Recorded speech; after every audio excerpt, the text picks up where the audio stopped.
Boa noite, meu nome é Norma Cristina Lima Araújo, sou professora do município de Baixa Grande, formanda em licenciatura em História pela UNEB, Polo de Mundo Novo. Minha pesquisa tem o título A Utilização das TICs como ferramenta pedagógica para o ensino de História. Meu orientador foi o professor doutor Alfredo Mata.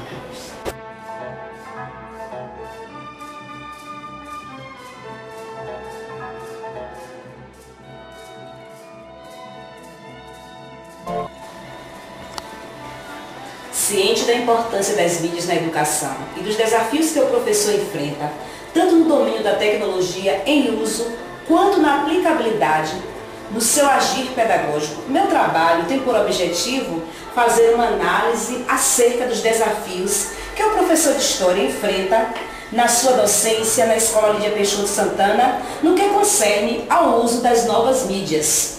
Desta maneira, esta pesquisa parte de estudos e reflexões que tem por base a seguinte questão: como são utilizadas as TICs para o ensino-aprendizagem de História na Escola Lídia Peixoto Santana, na cidade de Baixa Grande, Bahia?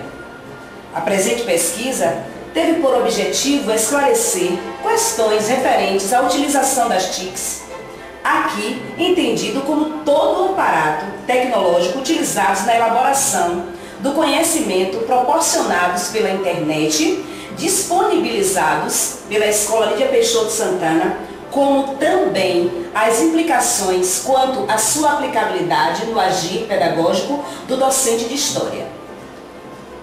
Este trabalho serve para se refletir sobre a utilização das novas tecnologias, da informação e da comunicação no processo educativo, apontando desafios para a elaboração de materiais didáticos e para a prática pedagógica do professor de História.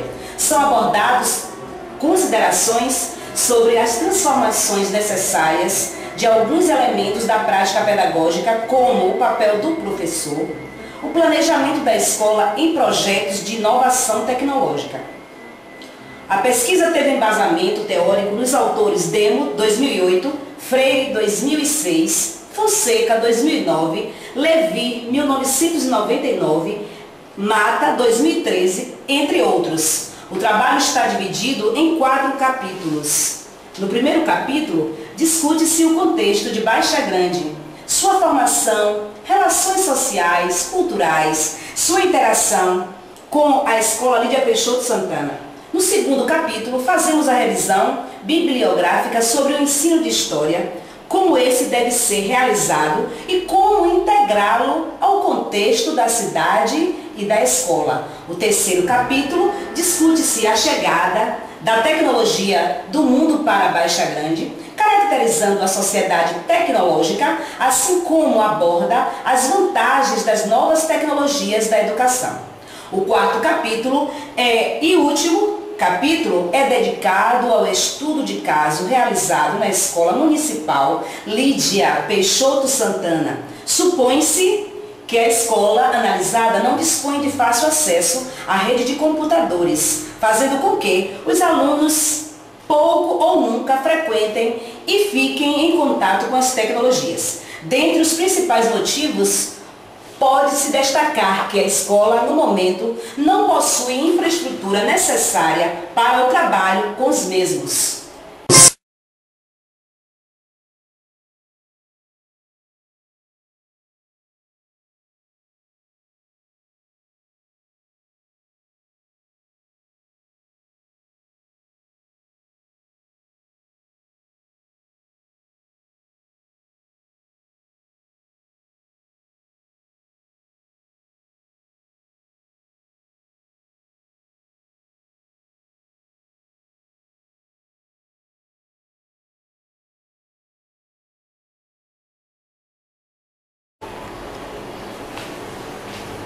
Discutir a formação histórico-cultural do município foi o que me propus neste primeiro capítulo. O povoamento do município de Baixa Grande iniciou-se na segunda metade do século XVIII por aventureiros que se estabeleceram na vila, desenvolvendo a agropecuária. Nas terras da Fazenda Cais, propriedade de Dona Ana Ribeiro Soares, foi onde tudo começou. Através de relatos orais, conta-se que a mãe do desbravador, para cumprir pagamento de promessa, ordenou a este erguer em suas terras uma capela em louvor a Nossa Senhora da Conceição. O que foi feito? Vieram várias famílias, junto com elas vieram outras pessoas, gente simples que desenvolvia a profissão de vaqueiro e agricultor. Porém, com o desenvolvimento do comércio, muitas famílias de comerciantes foram se fixando na cidade.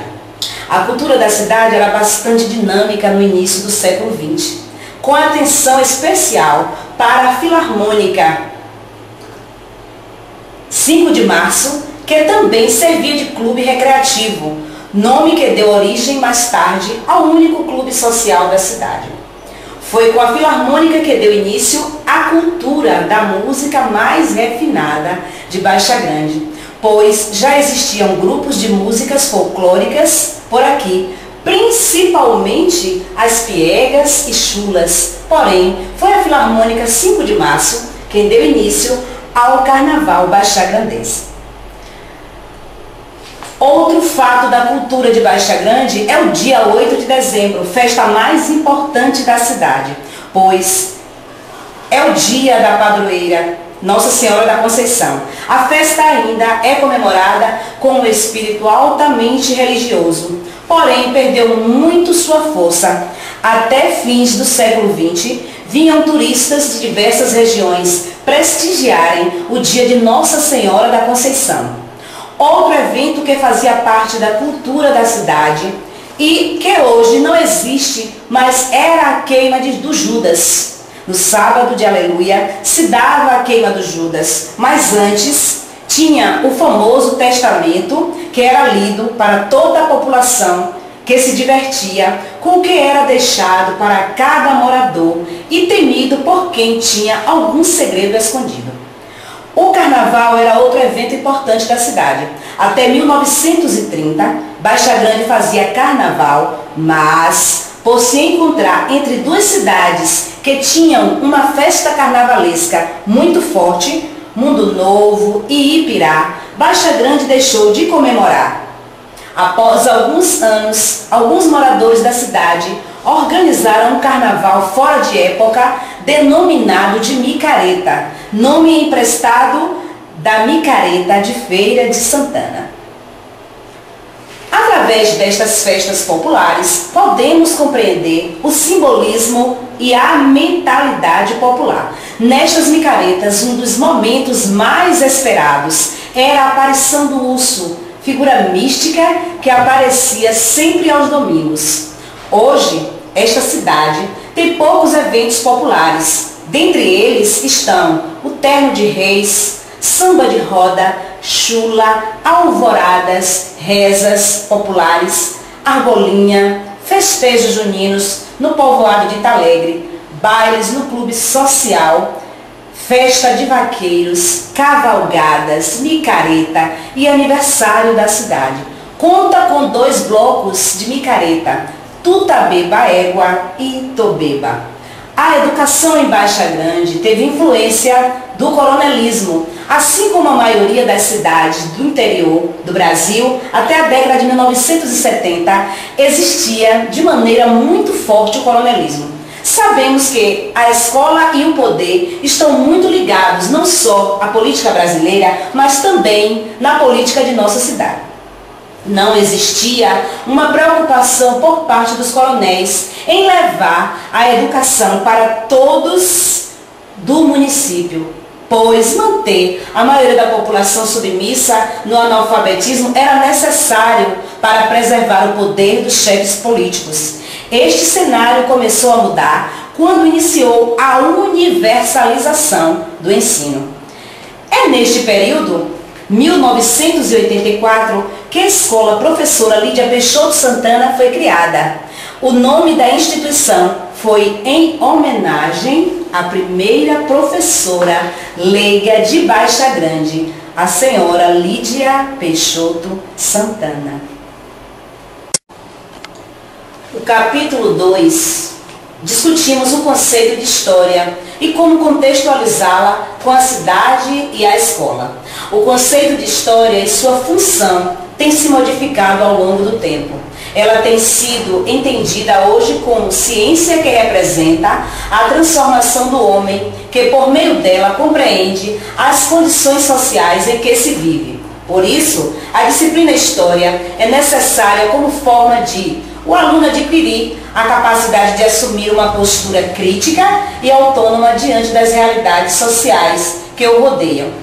A cidade em que o aluno está inserido é um espaço primeiro da atuação do homem. Por isso, o ensino de história local precisa objetivar uma oportunidade de reflexão permanente acerca das ações do que ali vivem como sujeitos históricos e cidadãos. Ao ensinar a história local, o educador permite ao aluno entender que ele é parte integrante da história, não mero espectador do ensino desta. Ao ensinar sobre a história da cidade, o professor deve se preocupar não só com o conteúdo, como também com a estratégia pedagógica que trate metodologicamente os conteúdos a partir da realidade da cidade. Apesar de todos estes benefícios no ensino da história local, a Secretaria de Educação do município de Baixa Grande não tem uma preocupação de ter no currículo a história da cidade. Fato preocupante, pois este ensino contribuiria para o processo de construção de identidade, de formação de cidadania dos alunos e do resgate da autoestima do cidadão baixagrandense. Concluo este capítulo mostrando que o professor de história contribui para que o aluno adquira as ferramentas para pensar historicamente, com reflexão crítica, captando e valorizando a diversidade de pontos de vista históricos para, a partir daí, reconstruir o caminho dos fatos, levantando problemas e, dessa forma, participando do processo do conhecimento histórico.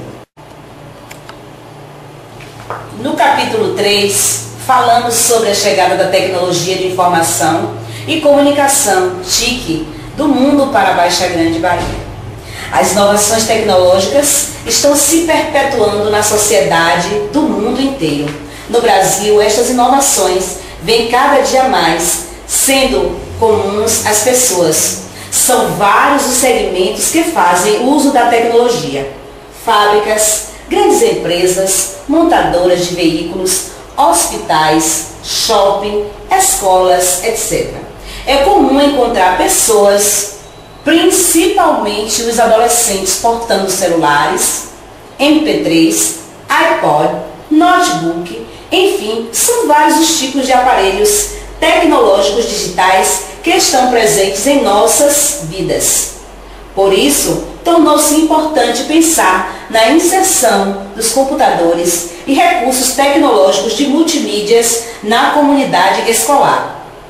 O uso das tecnologias abarca os mais diferentes grupos sociais e faixas etárias em Baixa Grande, como também em todo o mundo. Entretanto, é notório que as crianças e jovens usam e dominam mais esse uso e que compõe a chamada geração digital. Há pouco tempo atrás, a cidade de Baixa Grande vivia num mundo bem menos desenvolvido tecnologicamente e, por isso, bem menos agitado e exigente. Com a chegada da tecnologia de informação, todo esse aparato tem estado cada vez mais presente no dia a dia dos nossos alunos e da população. A utilização do computador tem sido constante e variada, mas antes dos celulares, a cidade percorreu uma longa transformação. Baixa Grande teve uma grande mudança em relação à infraestrutura a partir da década de 1970, considerada hoje como básica por disponibilizar energia elétrica, ruas pavimentadas, dinâmica comercial, abastecimento e distribuição de água em 1986, dentre outros. Em 21 de julho de 2006, foi inaugurado em Baixa Grande o Infocentro, um local de livre acesso à internet, onde os cadastrados podem utilizar os computadores para fazer trabalhos, conhecer diversos softwares, navegar e pesquisar na internet gratuitamente. A Escola Lídia Peixoto Santana também, há 5 anos, vem trazendo tecnologia para a escola. Era evidente a insatisfação dos alunos da Escola Lídia Peixoto Santana em relação às aulas até alguns anos atrás. Os recursos tecnológicos eram poucos e o professor só contava com o quadro negro e o giz para ministrar suas aulas ditas tradicionais. É importante que o espaço da sala de aula não deve ser desvinculado e imune às influências do meio. A tecnologia tem a força para recuperar o ensino da história, pois, além da imagem e do som, ela é capaz de proporcionar a interação do aluno. O professor de história deve procurar ser o mais plural possível para tocar alunos diferentes por pontos diferentes. No estudo de caso, fizemos um questionário com os alunos do 9º ano da Escola Lídia Peixoto Santana e percebemos que ainda existem muitos entraves no processo de ensino-aprendizagem. Ora é o professor que não está seguro em usar as novas tecnologias, ora é a escola que não proporciona, de fato, esses recursos. Além de computadores quebrados ou defasados, ainda tem o problema da conexão, que também impede que os alunos tenham acesso à internet. O governo, as escolas, diretores e educadores precisam ficar alerta e pensar de que forma estes recursos que conquistam os jovens poderiam contribuir para o ensino.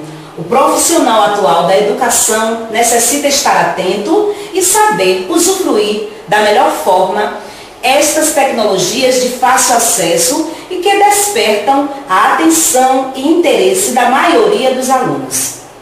Para enriquecer as aulas de história e motivar os alunos para o ensino da história local, uma das ferramentas tecnológicas que o professor pode lançar mão é o blog. Este recurso, além de facilitar o ensino-aprendizagem, desenvolve no aluno o trabalho em equipe, a criatividade, o ensino à pesquisa, questionar sobre textos e comentários expressos pelos colegas, além de colaborar com a interação entre alunos e professores.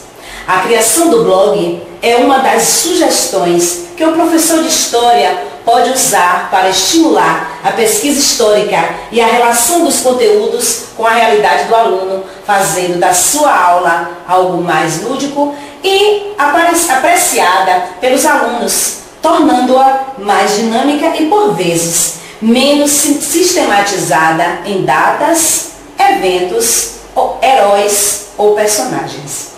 Enfim, o professor deve lançar mão de recursos diferenciados ao promover a abordagem da história local, formando leitores competentes, sujeitos de sua própria aprendizagem, pensando sozinhos e em grupo, assimilando e construindo conceitos, e o uso do blog é uma alternativa para que se consiga esse objetivo. Constatamos que a tecnologia dentro de sala de aula, principalmente o uso de computadores, como a internet, entre outras tecnologias, não são reais nas salas do colégio analisado.